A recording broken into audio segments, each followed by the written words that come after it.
नमस्ते, बहुत स्वागत है आप सभी का न्यूज टीवी इंडिया पर। मैं हूं आपके साथ नीतू गुप्ता। महाराष्ट्र के पुणे जिले के लोहागढ़ किले में 18 जून को हुई 26 साल के केतन अग्रवाल की मौत के मामले में हर रोज चौंकाने वाले खुलासे हो रहे हैं। घर में मातम पसरा है, अपने बेटे को खोने का गम परिवार को खाया जा रहा है। 26 साल के बेटे की लाश देख पिता टूट चुके हैं और इस हत्या को साजिश करार दे रहे हैं। लेकिन इस हाई प्रोफाइल केस से जुड़े कुछ सवाल भी उठ रहे हैं कि समाज में शादी जैसे बंधन के नाम पर ये क्या हो रहा है। शादी नहीं करनी है तो हत्या क्यों की जा रही है, आज इसी पर चर्चा करेंगे। लेकिन उससे पहले एक रिपोर्ट आपको दिखाएंगे।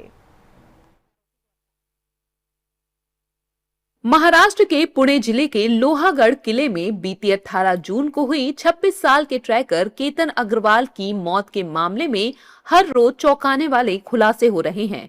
घर में मातम पसरा है, अपने बेटे को खोने का गम, अपने लाडले की हमेशा चुप हो जाने की तकलीफ परिवार को खाई जा रही है। 26 साल के बेटे की लाश देख पिता टूट चुके हैं और इस हत्या को साजिश करार दे रहे हैं। जब शव देखा तो उसके इस पे जैसा रिएक्शंस एक आम लड़की के साथ होना चाहिए कि उसका हस्बैंड चला गया है, वैसा रिएक्शन नहीं था उसका। और वो जो घर पे भी आई थी और जब उसको सवाल पूछे गए तो उसने किसी भी सवाल का जवाब नहीं दिया।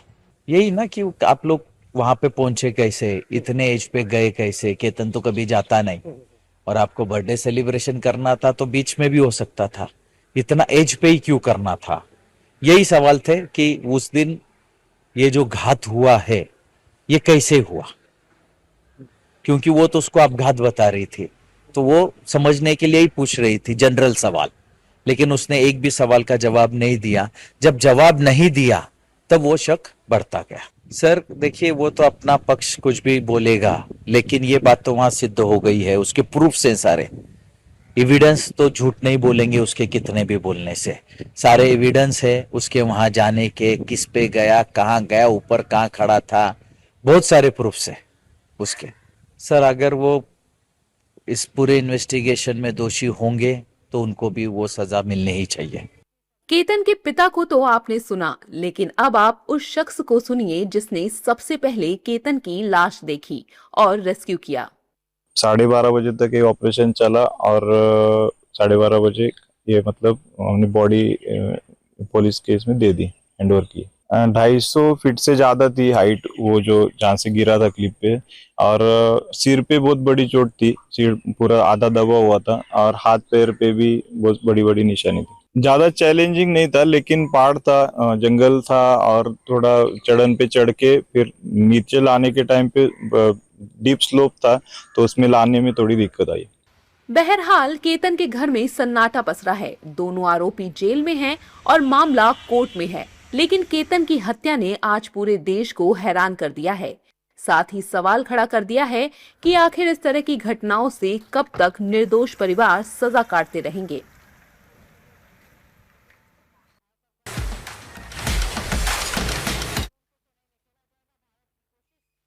की मौत के मामले में जो बड़े सवाल हैं उसमें ये सवाल कि ट्रिप पर ले जाकर ही मर्डर जैसी वारदात को अंजाम क्यों दिया जा रहा है। मौत का अपराधी कौन है, इसमें जो जिम्मेदार है वो कौन है। सिया है, उसके माँ बाप हैं, या फिर प्रेमी है। आखिर सिया 20 साल की थी, 20 साल की कम उम्र में शादी क्यों कराई जा रही है। बढ़ते मामलों से सबक क्यों नहीं लिया जा रहा है और शादी तोड़ने की बजाय हत्या क्यों की जा रही है। ये वो तमाम सवाल है। इन्हीं सवालों को जानने समझने की कोशिश करेंगे कि आखिर समाज किस तरफ जा रहा है और शादी जैसे बंधन से भरोसा क्यों उठ रहा है, प्रेम जैसे बंधन से भरोसा क्यों उठ रहा है। क्योंकि मामला सिर्फ सिया का नहीं है, इससे पहले भी कई केसेस हमने देखे, हाई प्रोफाइल केसेस देखे, जिसमें अक्सर रिश्तों को शर्मसार करते हुए, रिश्तों को कलंकित करते हुए मामले सामने आए हैं। अब एक और ये मामला सामने आया जिसमें कहा जा रहा है कि सगाई हो चुकी थी, शादी तोड़ देनी चाहिए थी, लेकिन हत्या की क्यों। और इसके साथ ही आखिर 20 साल की उम्र में सिया की शादी क्यों कराई जा रही थी। क्या सिया अपने परिवार को पहले कह चुकी थी कि वो इस शादी को लेकर खुश नहीं है, वो शादी नहीं करना चाहती है, परिवार की जबरदस्ती में उसकी सगाई कराई गई। और चेतन के साथ उसका कब से रिलेशन था, क्या परिवार को उसने बताने की कोशिश नहीं की, या फिर बताई है तो परिवार ने आंख मूंद ली है, जिसकी वजह से आज 26 साल के केतन की मौत हो चुकी है। केतन इस दुनिया में नहीं है और उसका परिवार अब इंसाफ की मांग कर रहा है। इस वक्त खास मेहमान हमारे साथ इस पूरे मामले को समझने के लिए जुड़ गए हैं। शैली इस वक्त सामाजिक कार्यकर्ता हमारे साथ है और पूर्व डीसीपी डॉक्टर LN राव इस वक्त हमारे साथ इस पैनल में मौजूद है, जो इस पूरे मामले को समझाने की कोशिश करेंगे। आप दोनों का ही बहुत स्वागत है। और सबसे पहले राव साहब, मैं आपसे समझूंगी, क्योंकि जो ये मामले आ रहे हैं आजकल हम देख रहे हैं, चाहे सोनम रघुवंशी वाला मामला हो या अभी ये सिया केतन का पूरा मामला हो, ये लोहागढ़ जैसी जगहों पर पहुंचकर क्राइम को क्यों अंजाम दिया जा रहा है? मतलब घुमाने के नाम पर, ट्रिप पर ले जाकर इस तरह की वारदात को अंजाम क्यों दिया जा रहा है? इसके पीछे की क्या प्लानिंग अपराधियों की बनती है कि दूर दराज ले जाया जाए, उस तरह की वारदात को अंजाम दिया जाए? नमस्कार नीतू जी। देखिए, ये जो केस है काफी कुछ आपने सही कहा, मेघालय में जो हुआ था राजा रघुवंशी का केस, हाँ। उससे काफी कुछ मिलता जुलता है, लेकिन उसमें और इसमें थोड़ा फर्क ये है कि उसमें वो जो लड़की थी वो शायद साथ नहीं थी, बाकी अपने हायर किलर से उन्होंने करवाया था।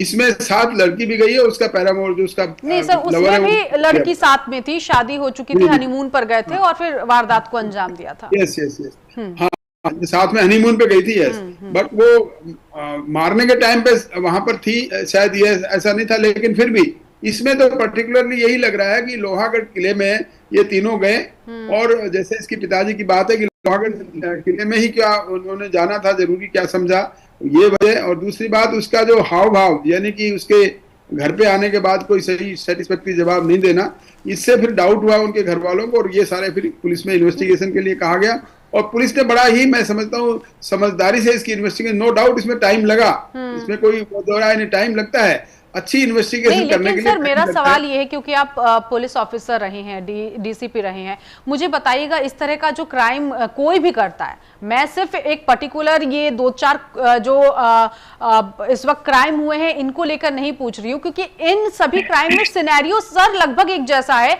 कि दूर लेकर जाना है, ऐसी जगह खासतौर पर चुनना है जहां सीसीटीवी फुटेज नहीं होते, या सीसीटीवी फुटेज बहुत कम जगहों पर होती है, क्राइम सीन के आसपास कोई फुटेज नहीं होता है। तो क्या अपराधी के मन में इस तरह के चीजें चल रही होती है कि यहाँ पर हमें कोई इस तरह की वारदात को अंजाम देते हुए कोई देख नहीं पाएगा, या सीसीटीवी फुटेज नहीं है, हम पुलिस की पकड़ से दूर हो जाएंगे? और सबसे इंपॉर्टेंट सर ये है, क्योंकि देश में आज भी जब मामले सामने आ रहे हैं, चाहे आप हनीमून पर लेकर गए हो, किसी ट्रिप पर लेकर गए हो, जब केस का खुलासा होता है तो दूसरे लोग क्यों नहीं सबक सीख पाते? वो फिर क्यों इस तरह के मामलों में इन्वॉल्व हो जाते हैं और फिर इसी तरह की वारदात को रचते हैं? नीतू जी, देखिए, कोई भी अपराधी अगर कोई अपराध करता है ना, वो उसकी प्लानिंग करता है। हाँ। और इसमें भी ऐसा लग रहा था कि पूरी प्लानिंग के साथ गए हैं, और उन्होंने एक जगह ऐसी चुनी जहां पर पॉसिबली उन्होंने जो अपना ये अपराध करने का जो उन्होंने तरीका ढंग अपनाया, वो पीछे कई केसेस में देख के, सुन के, समझ के, और तब उन्होंने ये अपनाया गया है। और साथ साथ ऐसी जगह भी, आपने सही कहा, ऐसी जगह चुनी की जहाँ पे सीसीटीवी अवेलेबल नहीं है, उस किले में, उस जगह पर जहाँ से वो गिरे बता रहे हैं, वहां पर सीसीटीवी नहीं है, और इसलिए उन्होंने देखा कि इसमें कोई सबूत नहीं मिल पाएगा। लेकिन अपराधी कितना ही शातिर हो, अपनी समझदारी से काम करे अपराधी, लेकिन कहीं ना कहीं कानून के इतने लंबे हाथ होते हैं, कहीं ना कहीं कोई, ये साइंस के ये कहता है अपराध की दुनिया का, कि अपराधी कितना भी शातिर हो, अपने पीछे अपराध के बाद कोई न कोई ऐसा सबूत छोड़ जाता है जिससे वो उस सबूत के सहारे ही पुलिस जाकर उसको पकड़ती है। और इसमें भी यही हुआ कि ये वाली सारी चीजें, इनके बारे में जो पूछताछ की गई कि आप वहां पर अकेले क्यों गए, वहां पर सीसीटीवी नहीं था, ऐसी जगह पे क्यों गए, आपको अपना जन्मदिन मनाना था तो कहीं आप बीच पे भी जा सकते थे, किसी एक गार्डन में भी जा सकते, ऊपर जाकर करने की क्या जरूरत थी, ये वाली सवाल का उन्होंने कोई सेटिस्फैक्टरी जवाब नहीं दिया। और उसके बाद जब गिरने के बाद, जाहिर तौर पर गिरने से चोट जो लगी है वो तो गिरने की वजह से लगी है, शायद वो उन्होंने मारा नहीं, वो धक्का देने के लगते, ऐसा लगता है। क्या कहानी है पूरी, जो इन्वेस्टिगेशन के बाद ही पता लगेगा। और मैं समझता हूँ कि इन्वेस्टिगेशन करने में उन्होंने जो CDR, कॉल डिटेल रिकॉर्ड्स का इस्तेमाल जो किया है, वो बहुत बड़ा महत्वपूर्ण इसमें रहेगा। और इसमें सर्कमस्टांशियल एविडेंस ये नहीं कि हालात जो से कहते हैं ना, जो संभावनाओं के तौर पर इन्होंने एक इन्वेस्टिगेशन को किया, और उसके बाद सर्कमस्टांशियल एविडेंस के बाद इनकी इनको पूछताछ, लंबी गहरी पूछताछ की और उन्होंने पूछताछ के दौरान इस बात को कबूला कि ऐसा कुछ हुआ है। और यही इस वजह से ये लोग इसमें अरेस्ट हुए और फिर पुलिस कस्टडी रिमांड है, उसको आगे और ज्यादा डिटेल में। सबसे इम्पोर्टेंट क्वेश्चन जो है शैली, अब मैं आपके पास आऊंगी। सबसे इम्पोर्टेंट क्वेश्चन ये है कि ये जो केसेस सामने आ रहे हैं इसमें यही हर कोई जानना चाह रहा है और इसी सवाल का जवाब ढूंढ रहा है कि अगर शादी नहीं करनी है तो मत करो, आगे नहीं बढ़ना है तो मत बढ़ो, लेकिन किसी का मर्डर मत करो, किसी का खून मत करो। लेकिन लगातार ये केसेस सामने आ रहे हैं, चाहे शादी हो जा रही है तब भी मर्डर हो जा रहा है या शादी होने वाली है उससे पहले भी मर्डर हो जा रहा है। क्यों हो रहा है ऐसा समाज में, क्या आप समझ रही हैं? पहले तो मैं न्यूज टीवी इंडिया का बहुत बहुत धन्यवाद करती हूँ नीतू गुप्ता जी, आपका आभार व्यक्त करती हूँ कि आपने ऐसे सामाजिक मुद्दों को सबके समक्ष रखा है। और आपके प्रश्न का उत्तर मैं देना चाहूंगी कि पहले तो हमें अपने परिवार को देखना चाहिए कि हमारे को क्या हमने बच्चों को इतना कस के बांध रखा है, फ्रीडम नहीं दे रखी क्या वो हमसे अपनी बात कह सके, अपने दिल की बात कह सके। पर अगर बच्चे कह भी देते हैं माता पिता से तो क्या माता पिता उनकी बातों को स्वीकार करते हैं? बिल्कुल भी स्वीकार नहीं करते हैं।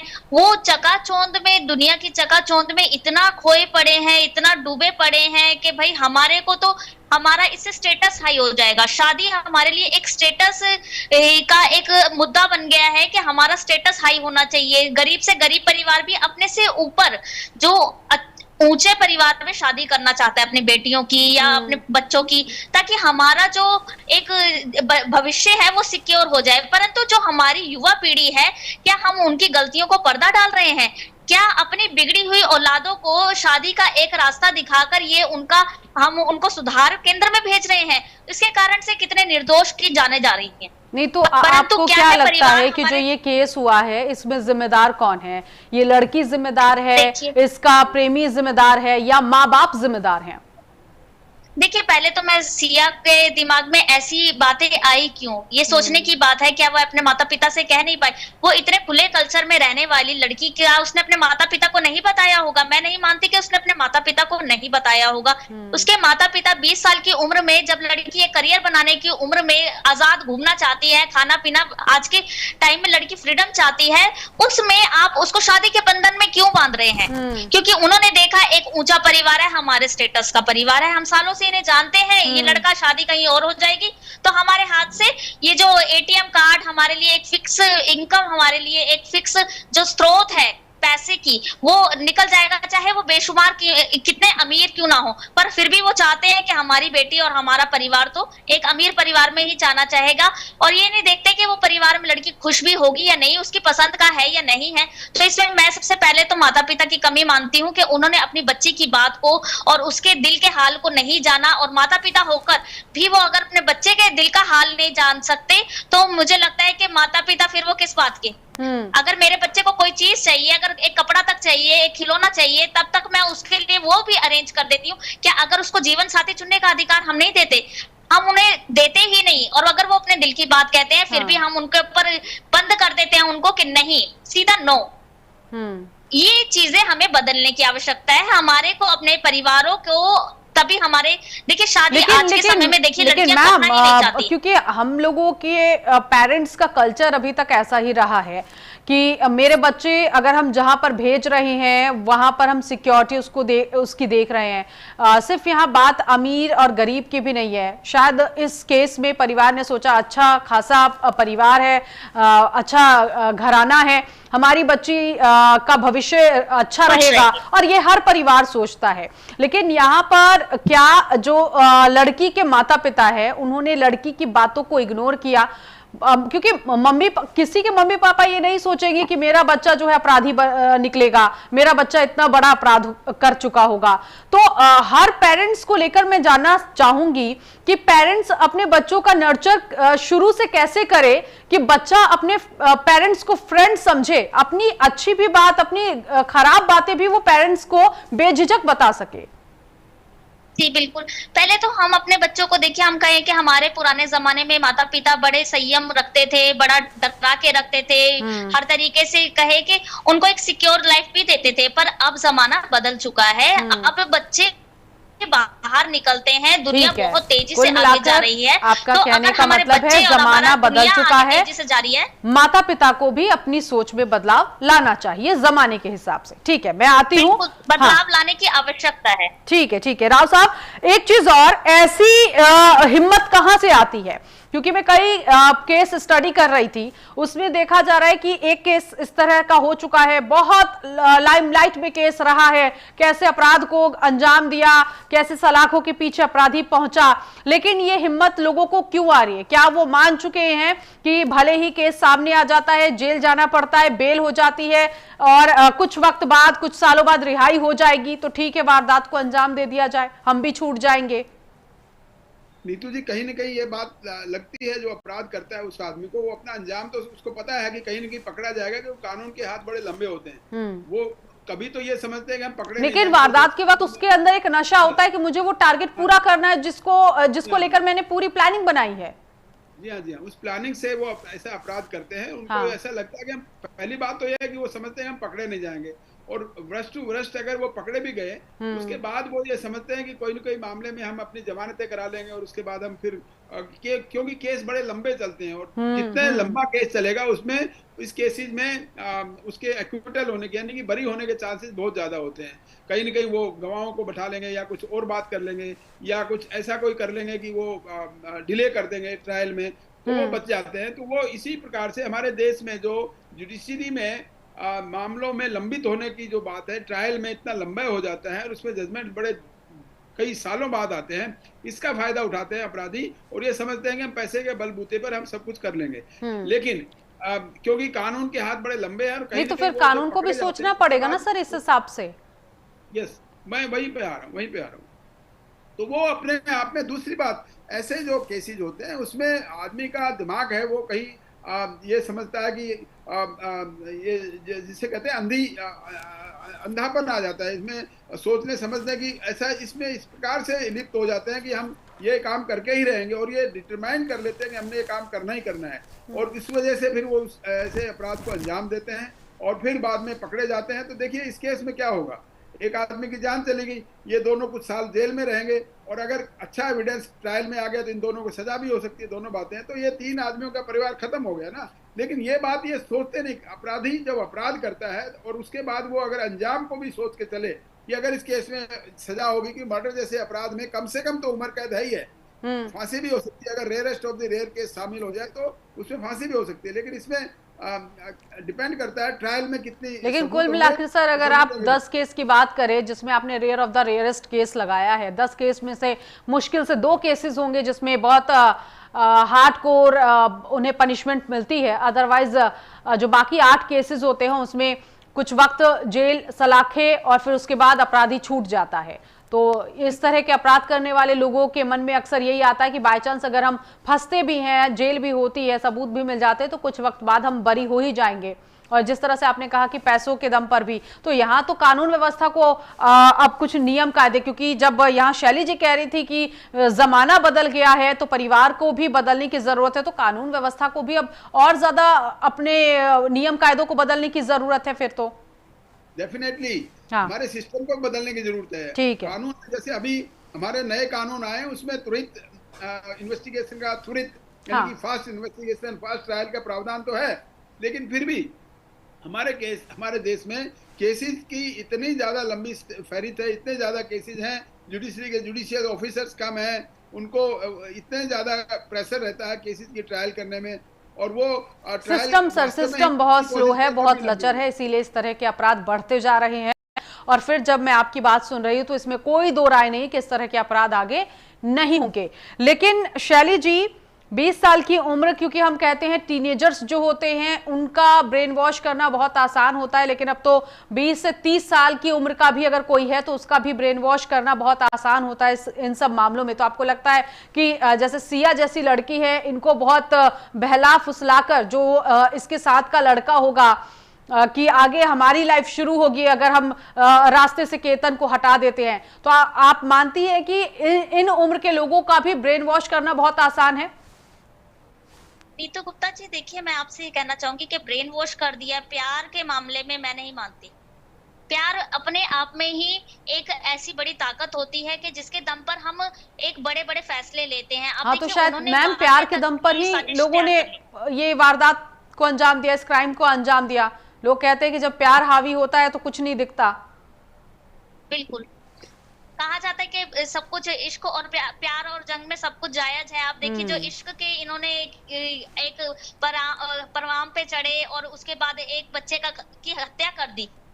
केतन जी की जो इन्होंने हत्या की है, केतन हत्याकांड में, मैं ये कहना चाहूंगी कि सबसे पहले तो पुलिस प्रशासन का इसमें धन्यवाद करना चाहूंगी कि उन्होंने जितनी तेजी से इस पे कार्यवाही की है। इतने रसूखदार परिवार की वो लड़की है और उसके बाद उन्होंने इतनी तेजी दिखाई इस जो कार्यवाही में, ये काबिले तारीफ है। और हमारे देश में देखिए न्याय व्यवस्था सच में ही बहुत स्लो है, मैं मानती हूँ। इसीलिए जो क्राइम करने वाले लोग होते हैं, ब्रेन वॉश हम कहा जाए, ब्रेन वॉश नहीं कर सकता कोई इतनी सी उम्र में कि हमेशा ही बच्चे तो बन के नहीं रह सकते। 18 साल हमारे में टीनेजर की दी हुई है, अब सारी जिंदगी तो वो बच्चे नहीं रह सकते। जब वो हर फैसला ले सकते हैं, घूम सकते हैं, खा सकते हैं, अपना जीवन साथी खुद चुन सकते हैं, अपना प्यार इश्क मोहब्बत कर सकते हैं, अपना करियर बना सकते हैं, तो मैं नहीं कहती कि ये कोई ब्रेन वॉश की बात है। ब्रेन वॉश नहीं कोई कर सकता इस आयु में। और उन्होंने खुद जानबूझकर किया है, इतनी सोची समझी ये साजिश की है, प्लान को फुलफिल करने के लिए वो वहां पर लेकर गए। अच्छा, इस केस में शैली जी, जहाँ पर सुनसान है, इस केस में ये भी सुनने को आया कि जो पीड़ित पक्ष है, यानी कि जो लड़के का पक्ष है, उसने कई बार ये नोटिस किया कि दोनों में बन नहीं रही, यानी कि एंगेजमेंट के बाद भी कुछ खिटपिट रह रही है, या जो लड़की है वो खुश नहीं है। तो ये जो रेड सिग्नल्स मिलते हैं, क्या परिवार इन रेड सिग्नल्स को इग्नोर कर देता है, या फिर ये परिवार सोचता है कि आगे चलकर सब कुछ ठीक हो जाएगा, और यही उसकी सोच इस तरह के अपराध को करवा जाती है?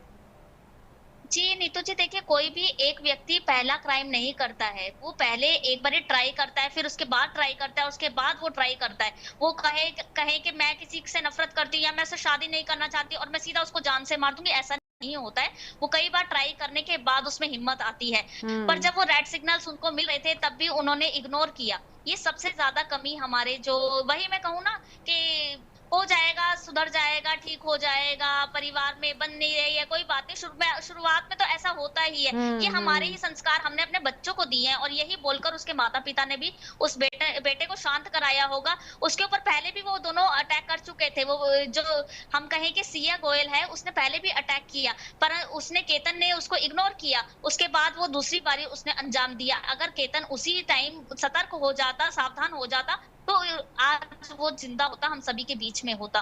तो मुझे लगता है कि जब भी रेड फ्लैग्स हमारे को मिले किसी भी पार्टनर की तरफ से या किसी भी ऐसे दोस्त की तरफ से, तो हमारे को अपने आप को सतर्क रखना और साइड हो जाना ज्यादा सुरक्षित है उससे लड़ने की बजाय।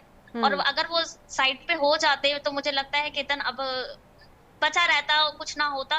परंतु यही नहीं, थमेगी नहीं कहानी। मुझे लगता है कि ऐसे केसेस हमारे सामने समाज में। ठीक है राव जी, एक सवाल और अब मैं आपसे करना चाहूंगी, क्योंकि अगर इस तरह के क्राइम आगे बढ़ते रहेंगे तो समाज की दिशा दशा कैसी आप देख रहे हैं? रिश्तों पर से उठता हुआ भरोसा अब तो बहुत कमजोर हो जाएंगे। शादी के चाहे 4 दिन की बात हो या 40 दिन की बात हो या फिर 4 महीनों की बात हो, रिश्ते आराम से टूटेंगे। और यहाँ अभी तक तो हम इसी बात पर डिस्कस कर रहे थे कि रिश्ते टूट रहे हैं, लेकिन जब रिश्ते यहाँ खून खराबे पर आ जाए, किसी एक को मारने पर आ जाए, तो समाज आगे कैसे बदलेगा? नीतू जी देखिए, रिश्ता तोड़ना टूटना वो अलग चीज है, लेकिन ऐसी बात करने के लिए किसी की जान ले लेना ये गलत बात है। देखिए ये शादी से मना भी तो कर सकते थे ना, क्या जरूरत थी किसी को मारने की, क्या जरूरत थी? ये बड़ी इंपॉर्टेंट बात है। और समाज में और हमारे इसमें समाज में सबसे मुश्किल काम अब यही हो गया कि रिश्ते ऐसे इस प्रकार से इन बातों पर टूटने लगे हैं। ये हमें सोचने की जरूरत है और हम सबको ये सोचने की जरूरत है, अपने बच्चों को समझाएं। ये इसमें कोई बहुत बड़ी उम्र नहीं है, 20-22 साल की 20 साल की लड़की है और उसने ये अगर ये ऐसा प्लानिंग किया अभी 20 साल की उम्र में, तो आगे ये क्या किस प्रकार की प्लानिंग करेंगी, किस प्रकार से, क्योंकि अब ये जेल में रहेंगी और जेल में रहने के बाद और पता नहीं कितने कितने अपराधियों के साथ में इनके संबंध हो जाएंगे, तो उसके बाद और भी बड़ा कोई अपराध करने की प्लानिंग कर सकते हैं। हालांकि मर्डर से बड़ा कोई अपराध नहीं है, लेकिन फिर भी इनका एक प्रकार से जेल जाने के बाद में दिल को और खुल जाएगा। ठीक है, बहुत शुक्रिया आप दोनों खास मेहमानों का हमारे साथ जुड़ने के लिए, इस चर्चा में शामिल होने के लिए। कुल मिलाकर परिवार अब इंसाफ की मांग कर रहा है, वहीं पुलिस अब इस पूरे मामले की आगे भी तहकीकात बढ़ा चुकी है। यहां तक कि इस मामले में SIT जांच की बात भी कही जा रही है। इस खास पेशकश में अभी के लिए बस इतना ही।